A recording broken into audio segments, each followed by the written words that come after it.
Rahmatullah.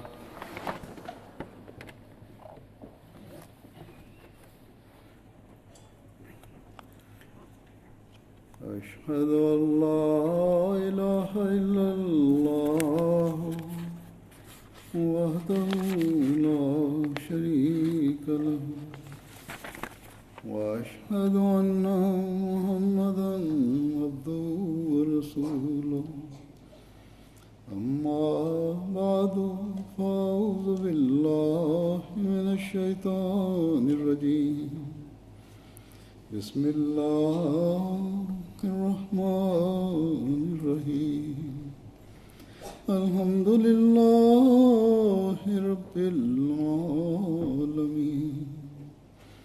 الرحمن الرحيم مالك يوم الدين إياك نعبد وإياك نستعين اهدنا الصراط المستقيم صراط الذين أنعمت عليهم غير المغضوب عليهم ولا الضالين.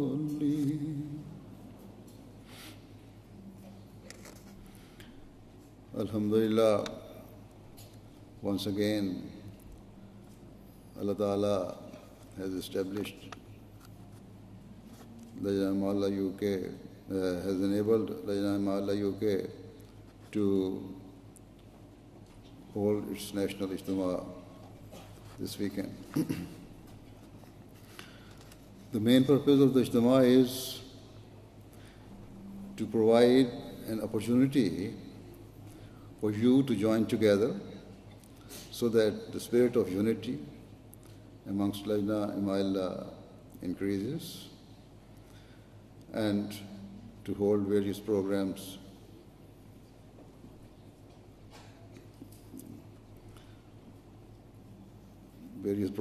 which are a means of spiritual and moral development, and which increases the religious knowledge of the participants. In addition, various other activities, including sports, are held so that Lajna members of all ages find something of their interest and are able to participate in one way or another. Through such participation, the attendees derive benefit from the spiritual atmosphere of the Ijtema. Similarly, there are also various presentations, events, and competitions for Nasrat, so that our young girls can also benefit from the religious environment of the Ijtema and learn about the importance of morality, virtue, and increase their religious knowledge. Such programs also help foster a love for the Jamaat and sense of allegiance to it from a young age. In this way, the Lajna Ijtema provides an excellent platform for the tarbiyat of our Ahmadi Muslim women and girls. And I hope and pray that this Ijtema has proved beneficial to all.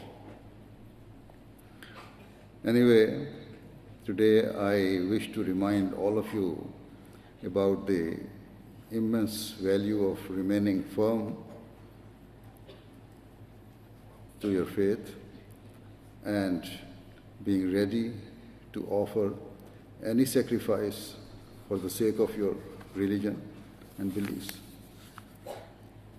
Certainly,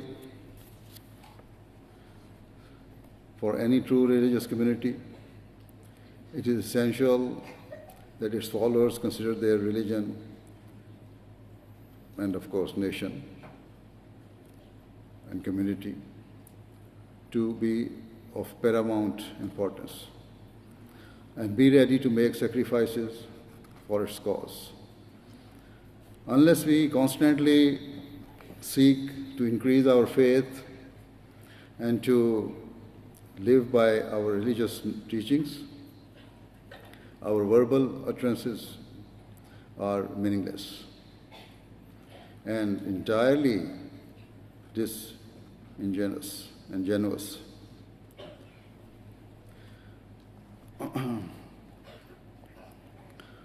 For us Ahmadi Muslims, it is even more imperative that we live our lives according to the teachings of our religion.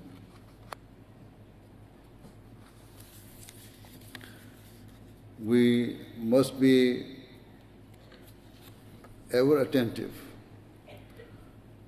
to the demands of our faith because we claim to have accepted that person who was sent by Allah the Almighty as the Imam of the age, as the true servant of the Holy Prophet Muhammad sallallahu alaihi wasallam, and who was sent for the revival of the true teachings of Islam. Indeed, we have taken the oath of allegiance of that person who was sent by Allah the Almighty with two outstanding objectives. Firstly, he was sent to draw humanity back towards its Creator, to re-establish a spiritual bond between God Almighty and mankind. And secondly, he was sent to urge all human beings to fulfill the rights of one another and to uphold human values. Certainly, the Prophet Messiah Islam illuminated the world with the resplendent light of Islamic teachings. And according to the command of Allah, he established a community of followers whose sole objective was to act upon those pristine teachings. Given this, we who have accepted him should always be conscious of the fact that it is our foremost obligation to live our lives according to Islam, and for this we must be ready to make any sacrifice required of us for the sake of our faith.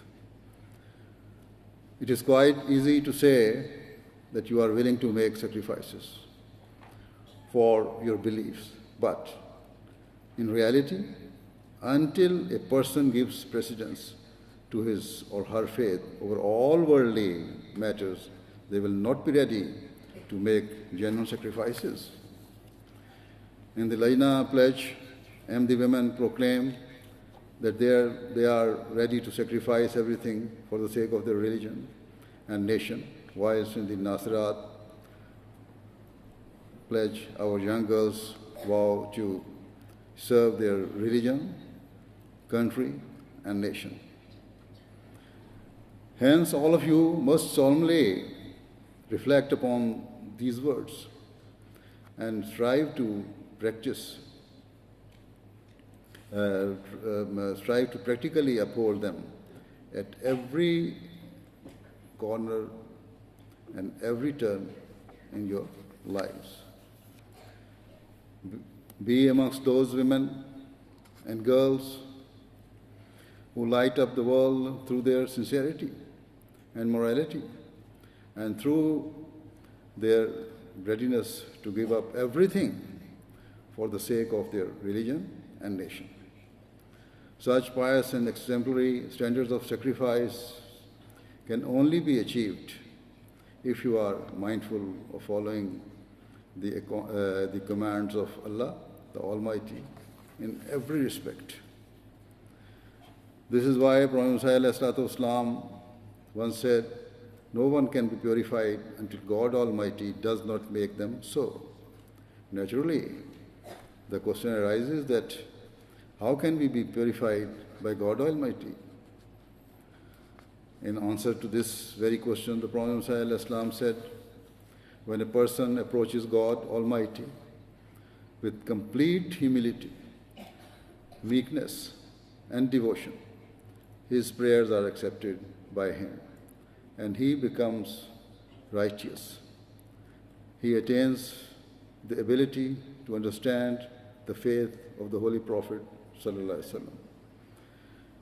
He says, without this, no matter how often a person verbally professes his faith or religion, and no matter how much he worships, it is nothing except mere words and meaningless rituals, and simply following the customs of one's forefathers.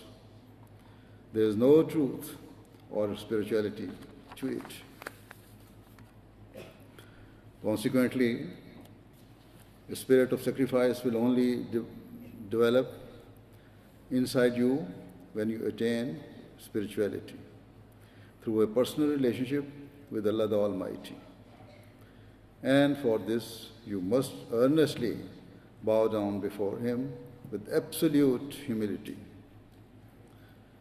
A willingness to make sacrifices for your faith is only possible if you are constantly trying to morally improve and increase in righteousness. Only then can a person be counted amongst those who are really giving precedence to their faith over all worldly matters. In light of this, it is up to every Ahmadi Muslim to self-assess and monitor whether they are moving towards Allah the Almighty and developing relationship with Him. Unquestionably, out of His sheer grace and mercy, Allah the Almighty has bestowed and continues to bestow the Jamaat of the Prophet ﷺ with countless devoted women who have understood the demands of their faith and acted upon them no matter the grave trials and tribulations that ensued.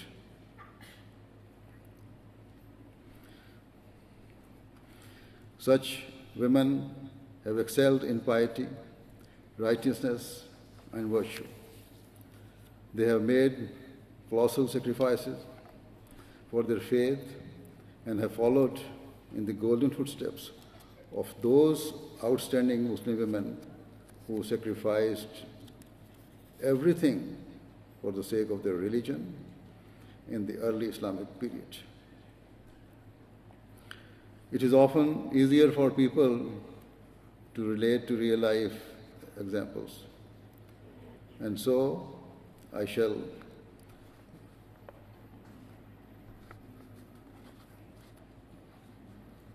now mention some of the Ahmadi women who have made great sacrifices for the sake of Ahmadiyya in recent years.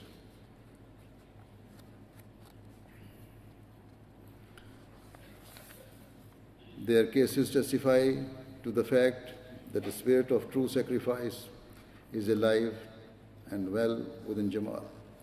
The first lady I shall mention is Anjum Sahiba from Canada, who accepted Ahmadiyyat after substantial research and investigation. Ultimately, she came to the realization that the Prophet Muhammad was a true representative of the Holy Prophet in this era.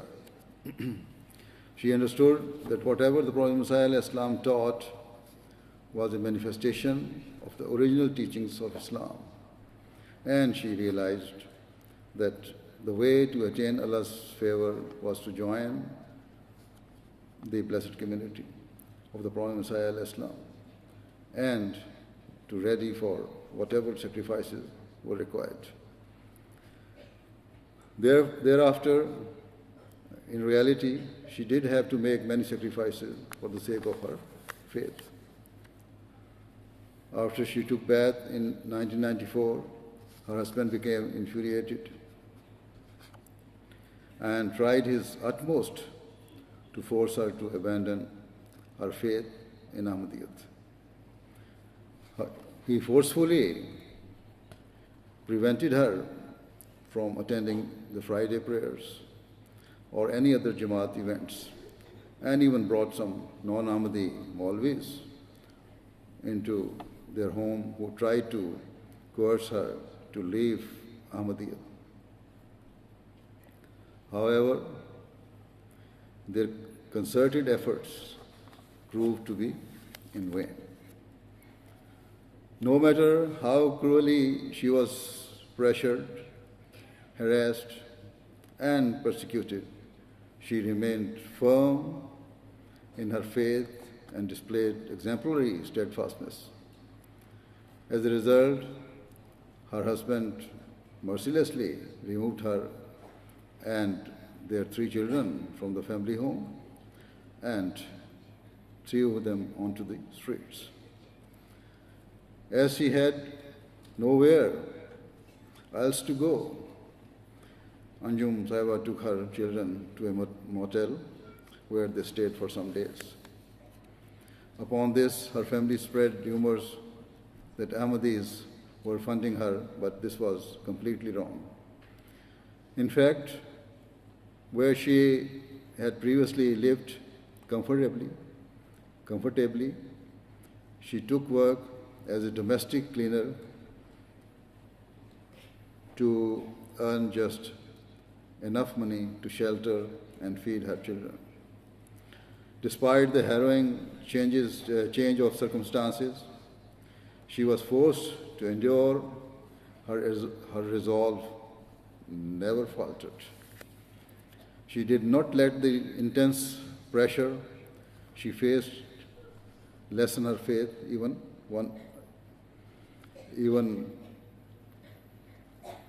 an iota.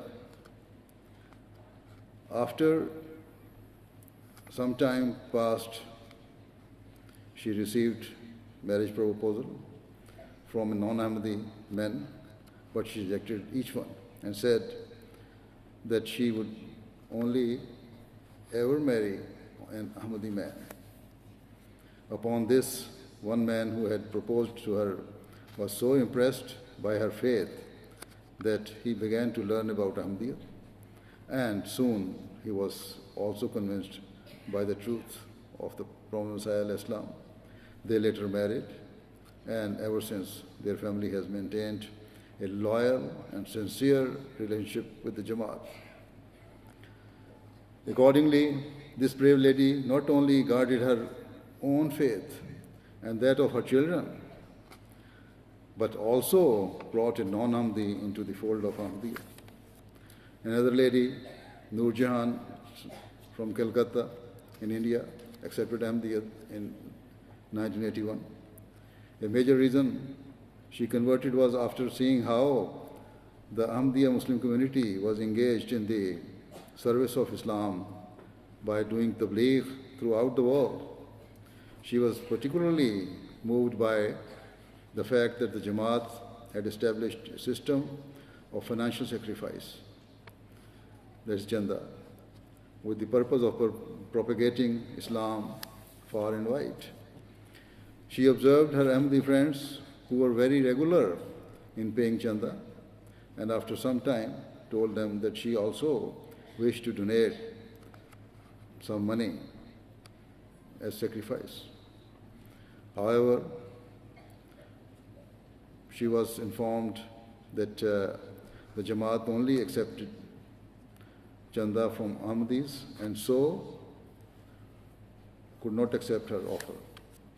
Upon this, she informed that she had read several books published by the Jamaat and already considered herself to be an Ahmadi in her heart. Even if she had not officially taken the bath, due to her ardent desire to take part in Chanda, she openly took bath, despite the fact that her father and other relatives immediately turned against her. They harassed and abused her, and she had to endure a period of severe financial hardship. However, Allah the Almighty rewarded her patience and sacrifices as she got a job at a school and was subsequently appointed as headmistress. Furthermore, rather than her being led away from Ahmadiyyat by her family, the opposite proved true, because the rest of her family came to accept Ahmadiyyat eventually. Another lady I wish to mention is Raisa Sahiba from Kanpur, India. When she accepted Ahmadiyyat along with her children, she had to pass through many struggles. Even before accepting Ahmadiyyat, her financial circumstances were dire, and she made a very basic living selling bangles in different villages. After taking bath, she was forced to withstand even greater hardships and worries because much of her family turned against her. However, with the grace of Allah, Allah the Almighty rewarded her patience, because soon her material state began to improve, and instead of having to travel to the villages, she was able to establish her own independent shop. Seeing how Allah the Almighty had improved her circumstances, increased her faith even more. Hence, where previously she was living a very impoverished life, she is now at the forefront of making financial sacrifices for the sake of her faith. I also wish to narrate a faith-inspiring incident of a lady, Sanjita, from India. In the year 2000, her husband accepted Ahmadiyyat and he preached her, and soon she also accepted the truth of the Prophet Messiah. Following her bath, her own family turned vehemently against her and completely disowned her. They physically beat her and sought to intimidate her with various threats. Yet she showed remarkable courage and stayed firm in her faith.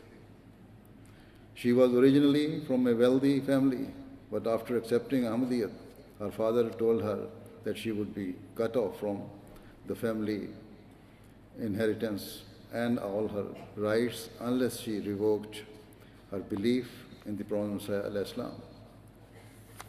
Upon this, Sanjita Sahiba replied to her father, saying, "You are trying to force me to give up my faith by cutting me off from this worldly inheritance. But let me tell you that in return for forsaking these few rupees, Allah the Almighty has already given me a priceless reward worth more than all the money in the world, in the shape of Ahmadiyyat. Thus, I swear that I do not care even in the slightest for the loss of any material wealth or my share of the family inheritance." Similarly, another Indian lady, Alfa Sahiba from Koraya, Sitapur district, accepted Ahmadiyyat, even though all the other people in her village were non-Ahmadis. As a result, she was subjected to horrific persecution, and even her parents threatened her and mocked her. They tauntingly asked her, "Who now will marry your daughters? They will be left all alone as spinsters." Upon this, Alfa Sahiba responded with great forbearance. She said that she had accepted Ahmadiyyat for the sake of Allah the Almighty. and was convinced that he would take care of all her needs no matter what. She said that her daughters would inshallah marry Ahmadi Muslims.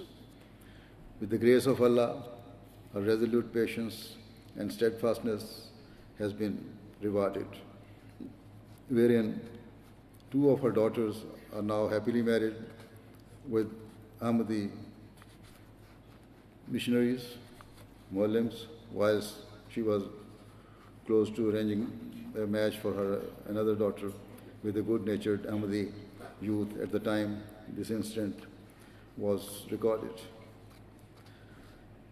In Spain, an Ahmadi lady, Wafa, had to endure many problems and anxieties after accepting Ahmadiyyat. For example, her husband divorced her, but this did not weaken her faith, and she bore this trial with great fortitude. Alhamdulillah, later she was blessed by Allah, the Almighty, with a good and happy marriage to an Arab Ahmadi. With the grace of Allah, she continues to excel in righteousness and financial sacrifice for the sake of the Jamaat. Similarly, there is a lady in Palestine who, after accepting Ahmadiyyat, has faced a lot of persecution and endured many cruelties.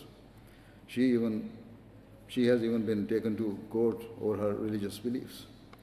Her husband has divorced her, but not once has her faith in Ahmadiyyat lessened, and she continues to display exemplary patience and is fulfilling her pledge of doing whatever sacrifice her faith requires.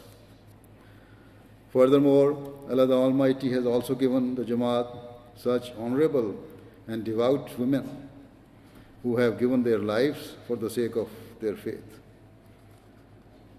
and joined the esteemed ranks of martyrs. For example, in 2011, an Ahmadi Muslim lady, Maryam Khatun from Lajna in Pakistan, was martyred when she was attacked by non-Ahmadis. Just aged 26, and the mother to 3 young children. Maryam Sahiba was fired upon by anti-Ahmadi opponents in her home, and due to the severity of the injuries, she was martyred and at scene. These are just a handful of incidents which illustrate that in different nations across the world, Ahmadi Muslim women are giving whatever sacrifices are required by their faith. Moreover, many women have accepted Ahmadiyyat after seeing dreams testifying to the truth of the Prophet Messiah ﷺ. Such women have gone on to become exemplary Ahmadi Muslims and excelled in righteousness, and their faith and spirit of sacrifice have continued to increase. For example, a lady from a village in the African country of Guinea-Bissau narrates that she saw a dream in which the local Ahmadi missionary presented her with a book and told her that her salvation lay in that book. Upon opening it, she saw a photo of a person and asked the missionary who it was. In reply, he said, "This is a photo of Khalifatul Masih." After waking up the next day, she went to visit the same missionary and narrated her dream. Upon this, the missionary said that Allah the Almighty has shown you a clear sign of the truth of Ahmadiyyat. The lady responded by stating that she was well aware that Allah has given her a very clear message, and so she had come to take the bath and was ready for any sacrifice the Jamaat required of her. Ever since accepting Ahmadiyyat, she has excelled in offering financial sacrifices, and very bravely she goes out to do tabligh and tells people her own story about how Allah, the Almighty, guided her to Ahmadiyyat. Similarly, an Ahmadi man from Bangladesh, Palash Sahib, narrates an incident about his wife, who was a teacher. When the school administration where she worked learned she was an Ahmadi, they became highly agitated and told her to leave Ahmadiyyat. Alternatively, they said that she should, at the very least, publicly announce that she was a Christian, even if her heart remained as an Ahmadi. Upon this, the lady said, I accepted Ahmadiyyat after seeing a dream, testifying to its truth. We offer namaz 5 times a day. How then can I now call myself a Christian? I can leave my job, but I can never ever leave Ahmadiyyat. It is not just Lajna members who are making sacrifices for the sake of their faith. Even young Nasrat are setting an example for others in this regard. For example, in Bangladesh, there is a village where there are just a handful of Ahmadis, and they have been subjected to intense persecution and have suffered every type of social boycott and pressure. Even a 10-year-old Ahmadi girl in year 4 at school was not spared from these cruelties. Whilst at school, her teachers told her that her father was now a Christian and that he was destined for hell. They cursed and abused him in front of this little girl. They also tried to influence her by promising her a beautiful home and the best food and schooling if she separated from her father. Upon this, the little girl remained strong and said, my father cannot be hell-bound because he is regular in namaz, and neither can he be a Christian, as Christians do not perform namaz. She said, I will never leave my Jamaat. Then she said, I will never leave my Jamaat or my father, no matter what you offer me. In fact, after seeing the example of my father, my belief in Ahmadiyyat is even stronger. This story was narrated by the father of the girl himself. And as he told this story, he broke down in tears as he recalled the pious example of his daughter. I have presented a few modern day examples to show you how Allah the Almighty continues to manifest the truth of the Prophet Messiah Islam throughout the world, and how he is instilling a spirit of sincere sacrifice within Ahmadi Muslims, women and girls across the world. As I mentioned, many Ahmadi Muslim women have had to endure horrific cruelties and hardships, and some have even given their lives for the sake of the faith. With the grace of Allah, those noble women never shirked from the challenges they faced. Rather, their response to such hatred and injustice was to increase in their devotion to Ahmadiyyat and being more determined to live their lives as true servants of Islam. For as long as this incredible spirit of sacrifice remains within our Jamaat, rest assured that no one can ever weaken or harm the Ahmadiyya Muslim community, inshallah.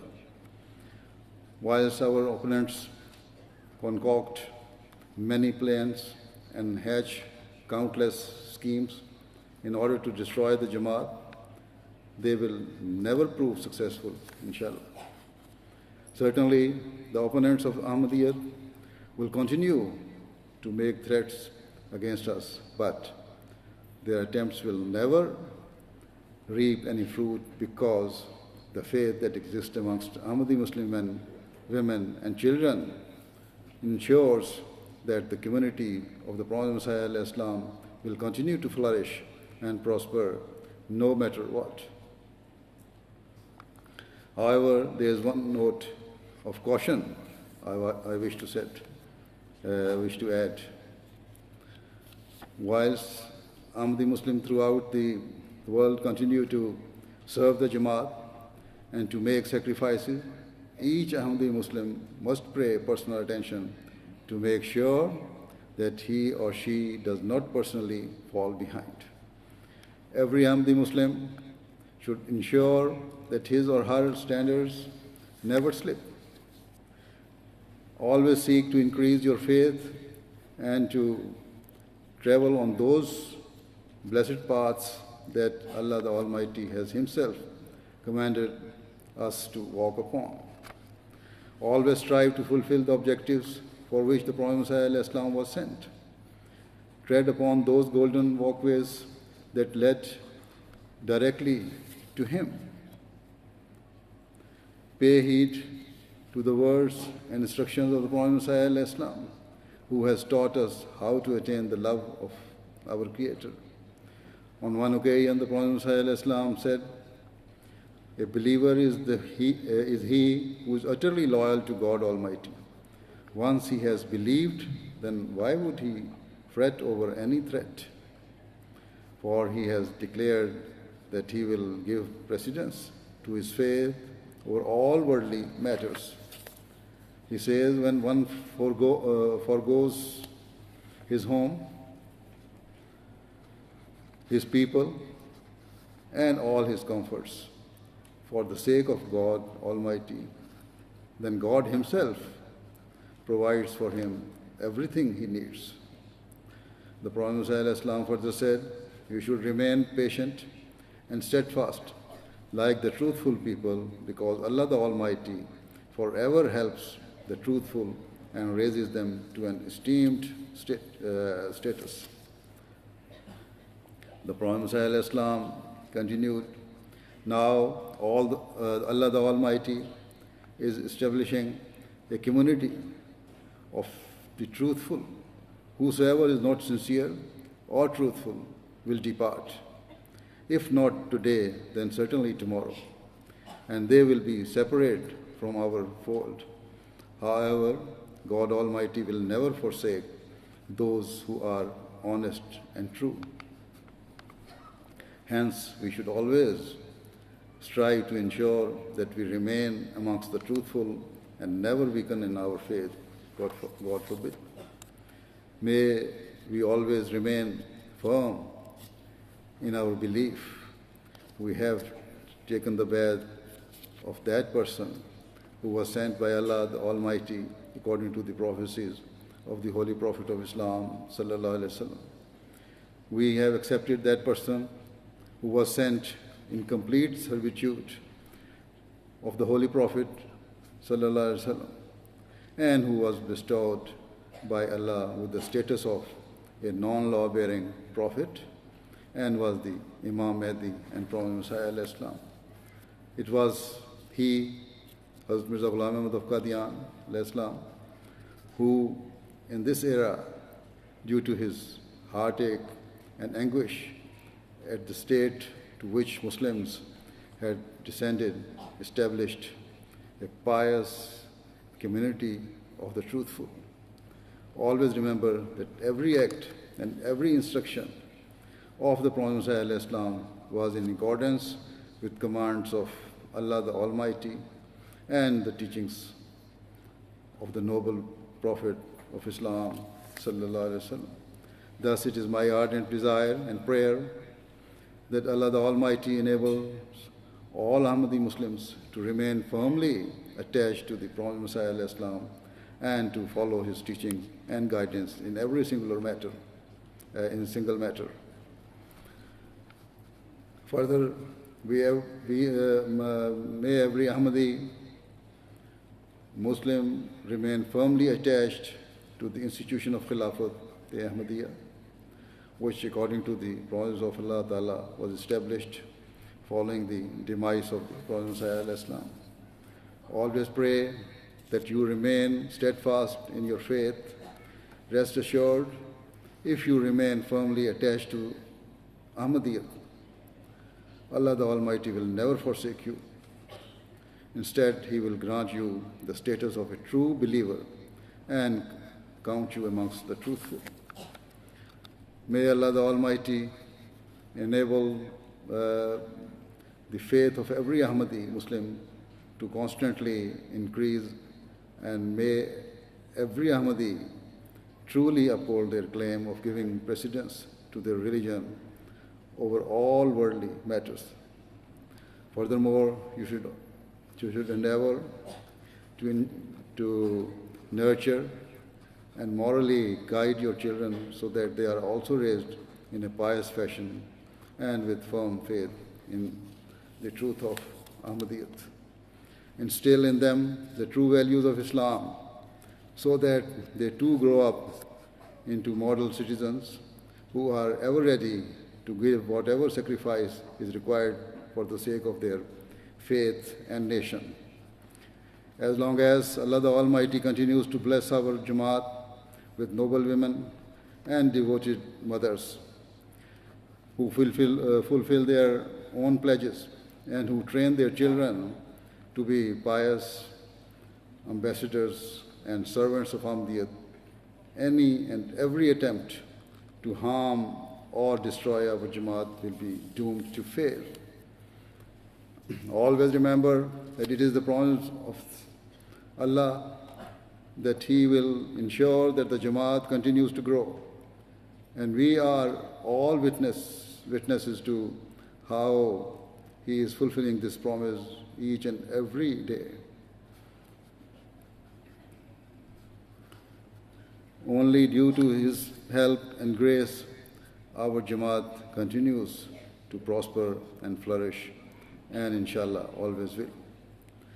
The only question is, who will be the fortunate ones who forever remain part of this blessed community?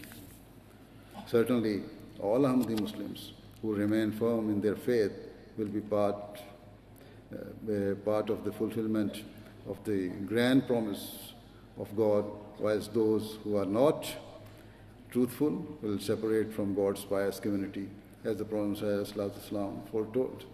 With all my heart, I pray that may Allah the Almighty enable every person who accepts Ahmadiyyat to remain a sincere member of the Jamaat and to stay amongst those counted as truthful believers. May Allah the Almighty protect every Ahmadi Muslim from negligence or weakness in faith and keep them under His divine shade.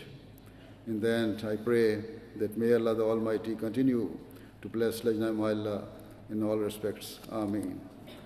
Now, please join me in silent prayer.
Ameen.